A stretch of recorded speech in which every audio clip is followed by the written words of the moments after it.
Olá, o vídeo de hoje é para quem quer entender um pouco mais sobre o universo das Small Caps. Eu vou bater um papo com Frederico Mesnick, ele é sócio e gestor da Trígono Capital. A gente vai falar sobre como analisar essas empresas, como escolher e quais os riscos envolvidos. Também vamos comentar um pouco sobre o cenário macroeconômico.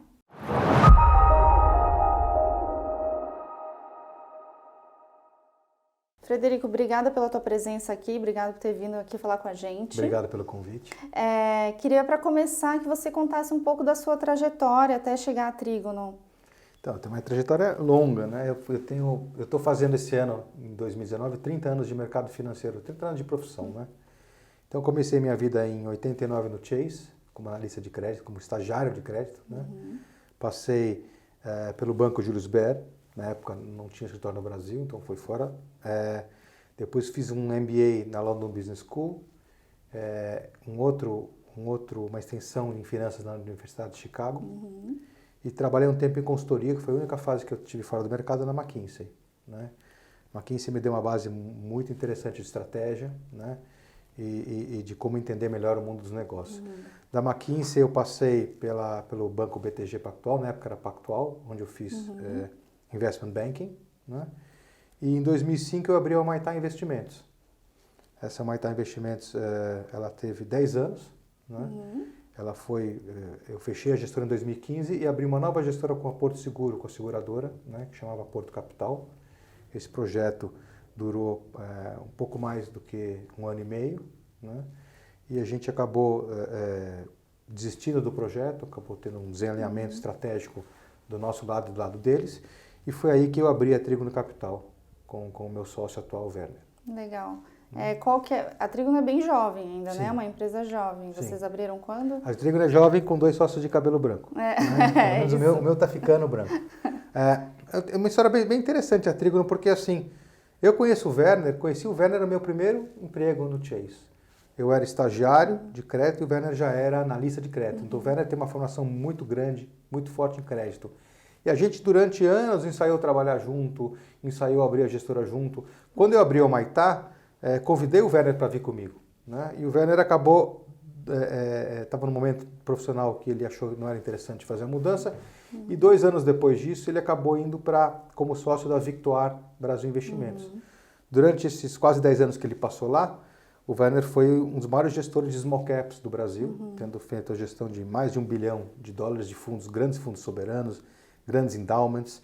E quando ele saiu da Victoire, foi bem coincidentemente na época que eu vendia minha participação na Porto Capital. Foi aí que eu virei para ele e falei: Werner, a gente já namorou 2 vezes e não casou, agora está na hora de casar. E foi aí que a gente resolveu abrir a Trígono, faz 1 ano e meio que a gente abriu. Legal. Quais você diria que são os diferenciais da Trígono? Então, acho que o diferencial da Trígono, eu vejo 3, né? O primeiro é uma equipe forte, com um track record muito forte. Então, o Werner, que é o nosso CIO, ele é responsável pelos investimentos, né? Tomada de decisão de investimentos, e eu cuido de todo o resto, a gente brinca lá dentro como CEO. Ele tem um track record muito forte, né? Então, além do track record muito forte, a gente tem muito foco. É uma casa com forte viés em small caps. Então, a gente não tem só fundos small caps, mas o viés ele é de small caps. Então, esse é o primeiro ponto importante. O segundo ponto importante é o que a gente chama de... o terceiro, né? Porque o primeiro é um track record, o segundo é foco, é uma casa com foco. E acho que o terceiro diferencial é a forma com a qual a gente faz a gestão. Então, tem 2 diferenciais. Primeiro, que todo valuation da empresa ele é feito com base nas ferramentas de VA, que é o Economic Value Added. Então, o mercado usa múltiplos ou usa Discounted Cash Flow, a gente usa EVA. É uma metodologia que ela é disseminada pelo mundo, já tem mais uns 20 e poucos anos. Né? Para a gente, a melhor ferramenta, o Werner tropicalizou isso e a gente usa o EVA para fazer nossos valuations. E outro ponto importante é que é uma casa bastante ativista. Né? Somente na Trígono, nos últimos 12 meses, a gente elegeu 12 conselheiros nas empresas que a gente investe. Então, a gente indica os conselheiros, não somos nós, porque tem um conflito claro em ter, na nossa cabeça, ter o gestor sentado no conselho de administração, tem um potencial conflito. Então, a gente indica os melhores conselheiros, tanto para conselheiro de administração, como para conselheiro fiscal. Então, por exemplo, recentemente na Tupi, que é uma empresa que faz bloco de motor, a gente elegeu 3 conselheiros de 8. Né? mesmo através dos relacionamentos, da influência e do contato, da proximidade com as empresas. Então é uma casa que ela tem um ativismo, mas que a gente chama de engajamento construtivo na empresa, não é beligerante. A gente precisa destravar o valor através de boas ações de governança, através de ensinar para a empresa as melhores práticas, ajudar a empresa no que for necessário, ajudar a empresa com relacionamentos, eventuais decisões estratégicas e principalmente governança, como eu já falei há pouco. Agora, no momento em que a gente, como minoritário, se sente prejudicado, e aí vem o nome trígono, que é justamente o alinhamento entre o majoritário e o minoritário e a empresa, que o interesse dos três tem que estar alinhado. Se a gente acha que tem algum tipo de desalinhamento, aí a gente toma uma postura mais direta para tentar corrigir esse desalinhamento. Então isso acontece e a gente tem os meios aqui legais pela CVM ou diretamente com a empresa de corrigir isso. Né? Legal. Então vocês sempre buscam, era uma pergunta mesmo que eu ia fazer, vocês sempre buscam ter uma postura bem ativa nas empresas, de forma geral? Eu acho que o Werner, quando a gente olha um investimento, avalia um investimento, uma das perguntas que ele faz qual o tipo de valor que eu posso agregar nessa empresa no longo prazo. Então, se ele enxerga um tipo de valor que ele, como ativista, pode enxergar, aí o investimento faz mais sentido para casa. E aí você vai montando a posição, quando você tiver uma certa relevância como minoritário, você consegue eleger os seus conselhos, aí você começa, tem toda uma agenda que você prepara de antemão para fazer esse engajamento. Então, por exemplo, um outro papel nosso, a Cristal, estava com muito caixa. A gente convenceu a empresa a distribuir dividendo. Eu acho que o ano passado o yield da Cristal foi quase 30%. Só de dividendos extraordinários que a gente convenceu. A gente convenceu a Ferbasa a fazer uma recompra de ações. Então, assim, faz parte isso. Isso faz com que o papel também apareça mais. Eu acho uma grande vantagem e, ao mesmo tempo, desvantagem de uma small caps é que a small caps ela é pouco conhecida. Então, ela normalmente é mal precificada, tem muita oportunidade. Mas também a precificação fica difícil a partir do momento que o mercado não acompanha e não reconhece. Exato, sim. Então, a gente gosta muito de falar com pessoas como vocês e outras casas de research, em que a gente pode falar dos papéis, isso gera um pouco de audiência e o mercado acaba descobrindo que a gente já montou a posição. Sim. Isso é muito bom. Frederico, eu queria saber também qual que é o cliente ideal para vocês? Para quem que é feito a trígono? Então, a trígono, ela é feita... É uma pergunta difícil de responder, porque assim, eu não acho que a gente pode segmentar, dizer que a trígono é feita para um investidor de varejo, ou de private, ou grandes fundos institucionais. O que a gente sabe por experiência é que quanto mais sofisticado o investidor, mais ele entende a nossa gestão e mais alinhado ele está com o nosso horizonte de investimento. Então, quando eu falo isso, que para a gente é uma regra, toda vez que a gente toma uma decisão de investimento, a gente olha 3 anos à frente. Então, eu quero ser cobrado pelo resultado que os nossos fundos trazem em relação ao benchmark em 3 anos. Claramente, o investidor menos sofisticado, quando a bolsa cai, ele quer sair. Quando a bolsa sobe, ele quer entrar. Então, ele tem uma lógica que é uma lógica emocional e que dá para ele um resultado inverso do ideal. Então, é muito interessante essa pergunta, porque imagina um produto como o nosso, que ele é um fundo que tem uma cabeça muito de longo prazo de private equity em ações listadas e que tem muito pouca rotatividade na carteira. Qual é o impacto disso na decisão de quem quer investir? Toda vez que o fundo está indo mal, a gente tem 2 opções. Ou o gestor emburreceu, né, o que não é o caso, ou as ações que compõem o portfólio estão mal precificadas. Então, justamente quando a cota está indo mal, que é a hora de entrar no fundo. Porque depois que o fundo reage, isso é natural com publicação dos resultados das empresas, o mercado começa a precificar. E aí já foi a precificação. Então, assim, tem que tomar muito cuidado. Então, eu acho que é um fundo para aquele investidor, independentemente do segmento, que realmente entende isso e consegue olhar a cada 3 anos. Agora, falando do universo das small caps, aí, que é um universo enorme, você já falou um pouquinho do processo de valuation de vocês. Queria que você detalhasse melhor também para o investidor pessoa física, como escolher empresas nesse universo enorme, como analisar empresas, como vocês fazem isso? Tá. Se a gente for olhar, a gente tem um foco, né? Vamos falar empresas que têm um valor de mercado abaixo de $1 bilhão, grosseiramente, espero que não, né?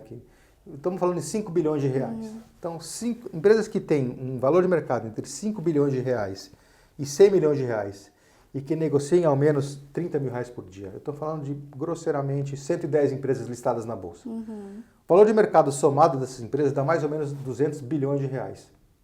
E o valor das ações negociadas em Bolsa desse universo de empresas dá mais ou menos 100 bilhões de reais. Então não é um universo pequeno. Né? Não é. Então a gente parte desse universo de 110 empresas. A equipe do Werner tem vários filtros quantitativos a princípio, né? que peneiram todo dia oportunidades que chamam a atenção. Né? Uma vez que chama a atenção, né, você precisa mergulhar na empresa. Então tem todo um processo até que a empresa seja elegível para entrar na carteira. Agora, o Werner fala uma coisa que eu acho muito interessante. Só vai trocar se tiver uma coisa melhor. Então eu não preciso agregar uma empresa mais, a não ser que entre dinheiro novo, porque na hora que você tira de um, você coloca em outro, você só faz fazer essa troca se tiver uma coisa melhor para fazer. Então, é todo um processo de aprofundamento na empresa, conhecendo a empresa. Se tem uma oportunidade que ela está visivelmente no curto prazo, né, a gente bota um pezinho bem pequeno e aí mergulha na empresa, porque o trabalho de conhecimento da empresa demora um pouco. A gente demora mais ou menos entre no momento em que a empresa aparece no radar até a tomada de investimento, entre 3 a 6 meses para realmente entrar na empresa. Então, se vocês tiverem um dia a oportunidade de falar com o Werner e pedir para ele contar um caso de investimento, ele pode ficar aqui 5 horas falando da mesma empresa, porque realmente é muito detalhe. Né? Isso faz realmente diferença no longo prazo. O que faz com que vocês saiam de alguma empresa, deixem uma posição? Eu acho que é uma casa 100% bottom-up, ou seja, a gente não está preocupado com o cenário macro, porque por isso que a gente fala que a gente olha há 3 anos, porque em 3 anos todo o barulho de mercado, guerra comercial com China, reforma da Previdência, ruídos políticos, isso se dissipa ao longo do tempo. Então tem 2 momentos em que a gente sai da empresa. Primeiro, se tem algum fato micro, algum evento, alguma mudança na empresa que mude a nossa tese de investimento. Aumente o risco, diminui o valor, algum evento na empresa que por exemplo, se eu fosse investidor da Eternit, que aconteceu há algum tempo, e o governo de São Paulo proíbe o uso de amianto, é um motivo para sair do papel. Então, assim, tem que ter algum fato gerador. Uma outra razão de saída é quando a empresa atinge o nosso preço-alvo. Né? Normalmente, o valuation traz para a gente um valor da empresa. E a gente tem também uma lista de valores qualitativos, porque um cara como o Werner, que vende crédito, está acostumado a precificar ativos e líquidos. Então, a mesma metodologia que ele sempre usou para avaliar os créditos líquidos, que no Brasil o crédito é ilíquido por natureza, a gente usa qualitativamente para precificar as ações. Né? Então, a gente, dependendo do grau do qualitativo, a gente paga mais um prêmio sobre valuation ou um desconto. Então, esse número é um número que fica... Ele é revisado a cada 3 meses e a gente, chegando perto do número, toma a decisão de saída. Onde que está o risco de investir em small caps? O risco de investir em small caps é o risco do investidor apressado. Né? Eu acho que o único risco de investir em small caps é o mesmo risco de investir em qualquer tipo de ação. Você corre o risco do gestor tomar uma decisão errada. Né? No nosso caso, que tem pouca rotatividade e a gente olha o ativo realmente, não vejo o risco de uma tomada de decisão errada e nem do ativo ter algum tipo de performance negativa, porque é um trabalho de formiguinha que olha lupa a lupa. O risco que você tem investindo em fundos small caps é que a porta de saída é mais estreita. Toda vez que você tem uma corrida de investidores que estão nervosos para sair da bolsa, a porta de saída de small caps é menor. E aí você tem sempre aquele investidor que vê o cara saindo, vê a bolsa caindo, não entende e sai junto. Isso potencializa o movimento e muito mais para small caps. Então, eu acho que o risco, ele pega naquele cara que não entende o que ele está comprando. Se você consegue educar o investidor, esse é um papel que vocês fazem muito bem, de entender o horizonte de 3 anos, né, de um fundo de small caps, ele vai olhar aquilo e quando o fundo cai 10%, ele pode até sentir dor no coração, né? Mas ele sabe que a gente não está realizando prejuízo, os ativos continuam sólidos, e se ele tiver dinheiro, é uma boa hora de entrar, porque ele vai comprar um ativo mais barato. Né? E se ele tiver paciência, né? A gente faz uma análise dos nossos fundos, né? Interessante, sim, se você pega no momento em que o fundo estava no low para o high, né? A primeira recuperação é uma recuperação que ela normalmente é rápida, né? Então, assim, tem estudos estatísticos que dizem o seguinte, normalmente quando você tem uma queda forte na bolsa, 80% da recuperação vem nos primeiros 20% dos dias. Então, o cara que sai na queda, até na hora que ele resolve voltar, ele já perdeu grande parte da recuperação. Então, assim, bolsa é para aquele cara que tem, para quem gosta de montanha-russa, faz parte. Só que aquela montanha-russa que ela tem uma tendência para subir. Então, ela vai fazendo assim, mas você traça a linha reta no longo prazo. O cara tem que entender isso. Queria falar um pouco sobre os produtos de vocês especificamente. Os 3 fundos da Trígono têm bastante exposição a commodities. Queria entender qual que é o racional por trás disso. Então, eu acho assim, quando a gente tem uma concentração setorial nos fundos, ela é uma concentração que vem por conta de análise das empresas, não do cenário estar a favor ou contra commodities. Hoje a gente tem uma exposição tanto em commodities via Ferbasa e Cristal, que são... as duas são mineradoras, né, praticamente, uma de minério de titânio e outra de minério de cromo, né? Como também a empresas de bens de capital ligadas ao setor de caminhões pesados, off-road e automobilístico. Então tem a Tupi, que faz bloco de motor, a gente tem a Schultz, que faz componentes do motor, a Autona também. Então, assim, a gente nunca pensa, quando monta uma carteira, em concentração setorial. Então, como uma casa puramente fundamental bottom-up, a gente nunca vai ter uma discussão do tipo, olha, vão baixar os juros, então o consumo vai aumentar, temos que aumentar a posição em consumo. Não, o raciocínio ele é inverso.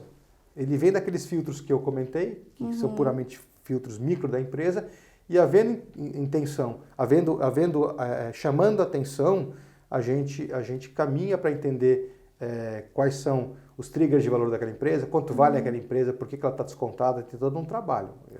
E aí você acaba montando a sua carteira com foco na empresa e muito menos no Quer dizer, não é porque vocês procuraram commodities, é porque calhou de que aquelas empresas que vocês filtraram serem de...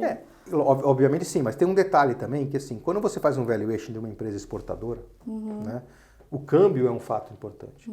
Então não é porque eu acho que o câmbio vai subir ou o câmbio vai cair que eu tomo a decisão de investir. E sim, depois que eu tomei a decisão de investir, qual o câmbio que eu acho que vai estar nos próximos anos, e aí esse câmbio é colocado no modelo para dar uma precificação. Claramente, quando o câmbio sobe, né, o dólar sobe, eu tenho um aumento de margem nas minhas empresas exportadoras. Isso é natural, mas não é o caminho é inverso. Vem primeiro da empresa e depois eu coloco o câmbio. E não jogar o câmbio para descobrir as empresas. Tem uma pergunta que veio dos nossos assistentes que é sobre a Ferbasa. Queria que você explicasse um pouco o racional por trás dessa empresa especificamente, se você puder. Eu posso. Eu não sou o Werner, eu não vou falar uma hora de Ferbasa. Né? Mas a Ferbasa, ela a gente fez um estudo interessante, né? Quando houve o rompimento da barragem da Vale, né? A gente fez um estudo muito interessante e comparou o resultado da Ferbasa em 10 anos em relação à Vale, que é uma small caps de mineração contra uma large cap de mineração. E a diferença é gritante. Né? Então, o primeiro ponto importante, que eu já vou falar da Ferbasa, é que a gente só investe em empresas que passem nos critérios de climáticos, o famoso ESG, né? Environmental, Governance e Social. Né? Então, isso é olhado com muito detalhe. A Ferbasa, ela é a única empresa integrada na América Latina de ferro-cromo e ferro-silício. Ferro-cromo serve para fazer o aço inoxidável. Então, o cromo, ele junta com o ferro, né, para você criar uma liga balanceada e não deixar o oxigênio oxidar o ferro. Então, qualquer material de construção, talher, tem ácido inoxidável em tudo quanto é lugar. Então, a Ferbasa faz... o ferro-cromo, que é vendido para Peran, por exemplo, que faz o aço inoxidável. Ela faz também o que a gente chama de ferro-silício. O silício de baixa pureza, que é usado na Ferbasa, ele é usado também para liga de aço. Agora, a Ferbasa também faz um silício de alta pureza, que ela exporta para o Japão. Esse silício de alta pureza, ele é usado para fazer célula fotovoltaica, para fazer painel fotovoltaico, para fazer bateria de carro elétrico. Então, uma demanda cada vez maior. Então, por que eu falo que ela é integrada? Porque ela tem a mina, né? Ela tem uma mina que fica no nordeste do Brasil, a empresa na Bahia, a mina fica bem no norte da Bahia, é uma mina que tem 100 anos aí de uso pela frente, né? E ela tem contratos de longo prazo com a Chesf para fornecer energia e comprou um parque eólico agora para a própria geração. Então ela é realmente muito integrada, é uma empresa que é nosso principal call há muito tempo, né? É uma empresa que entrou no índice MSCI Small Caps Brasil e deve ter muito fluxo. Então é uma empresa que a gente olha há muito tempo, inclusive tem um conselheiro fiscal e um conselheiro de administração nosso na empresa, né? E é uma empresa que está sempre investindo em tecnologia nova. Ela tem uma causa muito nobre, ela tem o controle por uma fundação, chama Fundação José Carvalho, que é o nome do fundador. E essa fundação é uma fundação sem fins lucrativos e o objetivo é fomentar a educação na Bahia. Então esse é o controlador. E tem uma cabeça muito tecnológica na empresa. Ela tem, por exemplo, durante anos, o que era sobra da mineração, os controladores ou os executivos resolveram guardar. E depois de muito tempo ficou com uma pilha, que eu não sei exatamente o volume, de dejetos de mineração. Contrataram uma tecnologia nova alemã, se me falha a memória, de raio-x, em que você passa esse dejeto na esteira e ele, através de sopradores, separa o cromo que foi manualmente deixado para trás. Então, parece que tem uma reserva enorme aí, que já foi amortizada na empresa, de minério de cromo, que está sendo reaproveitada. Então, é uma empresa realmente muito, muito à frente do seu tempo, que a gente gosta muito. Legal. Falando para encerrar um pouco de cenário macroeconômico, né? A gente tem aí projeção de PIB sendo cortada semana a semana, desemprego alto, tensões políticas. Queria saber se vocês conseguem ser otimistas cautelosos, os famosos otimistas cautelosos do momento. Como que vocês estão vendo o país nesse momento? Então, eu sinceramente não sei até que ponto as notícias são enviesadas, né? E até que ponto não são, né? Eu acho que o governo novo começou agora, eu acho que o mercado precisa dar um voto de confiança. Todo mundo fala em reforma de previdência, reforma tributária, privatização. A gente tem uma cabeça um pouco mais bottom-up de novo. Então, a gente tem praticamente relevância para a gente o que a gente acha que vai acontecer do ponto de vista político e econômico no Brasil. Por quê? Primeiro, o fundo está sempre comprado. Então, não é um fundo que, quando acha que o mercado vai estressar, tira o pé do acelerador e bota em caixa. O fundo está sempre comprado. Porque a gente sempre olha 3 anos.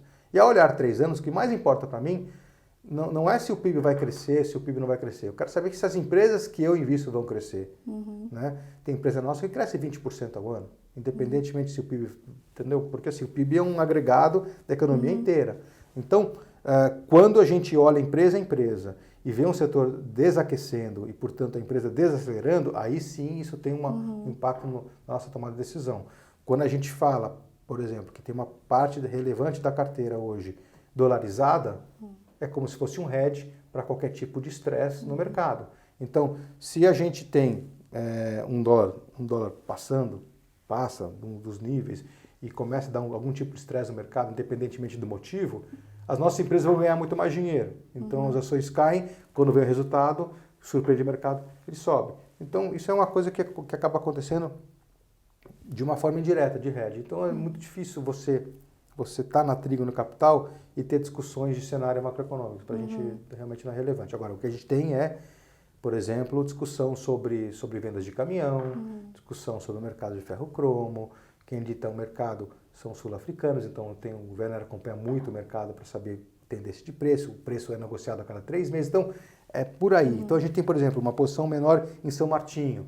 É importante acompanhar o setor de açúcar e álcool, mas do ponto de vista setorial, independentemente se o PIB vai subir ou cair. Então se tem alguma regulamentação nova, como é que está a oferta, como é que está a demanda, como é que está a Índia e assim vai. Legal. Eu falei para encerrar, mas vou te pedir uma última coisa. Que conselho você daria para o investidor pessoa física que quer investir em small caps? Conselho é simples, paciência. Primeiro, precisa confiar no gestor, né? Olhar o track record do gestor é importante, a longo prazo. Entender a cabeça do gestor, né? No nosso caso, o que é realmente um cara de small caps bottom-up, né? Além de olhar a experiência. E ter paciência no horizonte que a gestora diz. Então, Eu não conheço nenhum gestor de ações que fala em curto prazo. Estou falando de ações de fundos long only, que são fundos comprados. Eu acho que os fundos long bias têm um horizonte mais curto e os fundos long short mais curtos ainda. Como a gente faz o long only, a gente deixa claro 3 anos. Eu acho que qualquer fundo da casa, você perguntou dos 3 fundos da casa, né? A gente tem hoje um fundo que chama Trígono Verbier, que é um fundo que ele cobra performance em cima do Ibovespa, é um fundo de ações livre. Tem o Trígono Flagship, que é um fundo que cobra performance em cima do SMLL, que é um small caps. E tem o fundo de dividendos, que é o Trígono Delphos, que o ano passado teve um yield mais ou menos de 11% na carteira. E dividendos nada mais é do que juros sobre capital. Então, assim, em vez do cara comprar um CDB que paga 98% do CDI, ou uma LFT que paga 100% do CDI, que hoje está em 6,5%, né? Nada impede do cara comprar um fundo de dividendos que tem um yield de 11%, que dá quase o dobro disso aí, só de juros sobre o capital. Então, esse é um pouco a nossa cabeça. Então, assim, a dica para o investidor, primeiro, quando tiver dúvida, ligue e pergunta. A casa é uma casa que está sempre aberta. Leia as cartas do gestor, entenda a nossa cabeça e tenha paciência, né? Eu quero aquele investidor que quando o mercado está caindo, ele fala, puxa, agora que eu vou entrar que eu vou comprar barato. Legal. É isso. Obrigada, Frederico, Obrigado mais você uma pela vez. oportunidade, viu? Obrigada a você pela audiência. Não esquece de curtir nosso canal e comentar o vídeo. Até mais. Obrigada.